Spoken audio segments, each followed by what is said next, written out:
नमस्कार बंधुरा प्रमिलास किचेने आपनादेरके स्वागत। आजकेर रेसिपि लाउएर डालना। ये लाउएर डालना बानानोर जोन्नो सबार प्रथमे आमी कड़ाइये तेल गरम करे निয়েছি एबं लाउगुलोके खूब बड़ो बड़ो साइज करे केटे आमी देखुन এইভাবে केटेছি खूबই बड़ो साइज दिए एगुलोके आमी नुन हलुद दिए खूब भालो करे भेजे नेब।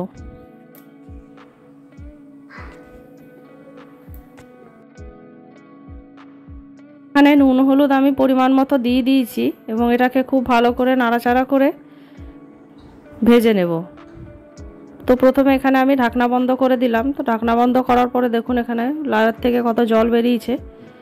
এই জলটাকে আমি খুব ভেজে ভেজে মেরে নেব।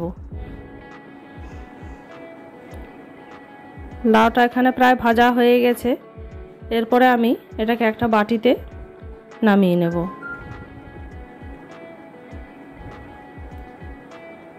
এবার আমি ওই তেলের মধ্যেই রান্নাটা করব। তো সবার প্রথমে এখানে আমি একটা তেজপাতা দিয়ে দিলাম। এরপরে আমি এখানে একটু গোটা গরম মশলা দিয়ে দেব।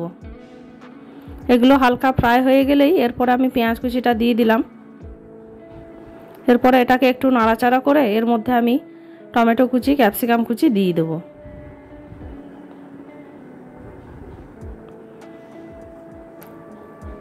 এবং এটাকেও খুব ভালো করে নাড়াচাড়া করে নেব। এর মধ্যে আমি একটুখানি নুন দিয়ে দিলাম যাতে পেঁয়াজ আর টমেটোগুলো একটু গলে যায়। এবারে খুব ভালো করে নাড়াচাড়া করে এটাকে ভাজতে হবে। দেখুন এখানে একটু কমে এসছে, পেঁয়াজ টমেটোগুলো নরম হয়ে গেছে। এবারে এর মধ্যে আমি পেঁয়াজ আদা রসুন অল্প একটু বেটে রেখেছিলাম এটা এর মধ্যে দিয়ে দেব। পেঁয়াজ রসুনটা দেওয়ার পরে ভালো করে কষে নেব। সামান্য একটু জল দিয়ে দিলাম। এখানে জল দিয়ে আবারও খুব ভালো করে মশলাটাকে কষে নিলাম। এরপরে সামান্য একটুখানি নুন দিয়ে দেব, একটু লঙ্কা গুঁড়ো, একটু ধনে গুঁড়ো আর একটু জিরে গুঁড়ো দিয়ে আর পরিমাণ মতো হলুদ গুঁড়ো দিয়ে এটাকে খুব ভালো করে কষে নেব।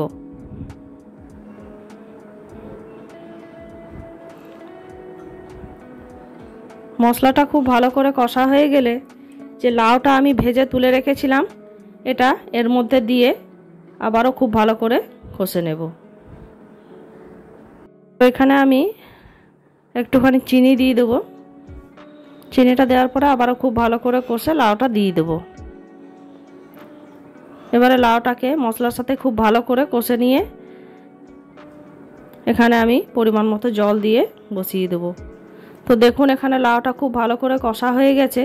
এবারে আমি অল্প একটু জল দিয়ে এটাকে ঢাকনা চাপা দিয়ে সিদ্ধ করে নেব। লাউটা সিদ্ধ হয়ে গেছে। এবারে আমি এখানে ধনেপাতা কুচি করে রেখেছিলাম এর মধ্যে দিয়ে কিছুক্ষণ আরও বসিয়ে রেখে দেব। এবং সবার শেষে আমি এখানে হাফ চামচ ঘি এবং একটু গুঁড়ো গরম মশলা দিয়ে এটাকে নামিয়ে নেব। তো আমার এই লাউয়ের ডালনার রেসিপি যদি আপনাদের ভালো লাগে অবশ্যই একটা লাইক করবেন, কমেন্ট করবেন এবং সাবস্ক্রাইব করে আমার পাশে থাকবেন। ফিরে আসবো অন্য কোনো এক রেসিপি নিয়ে। এখন এই পর্যন্তই, নমস্কার।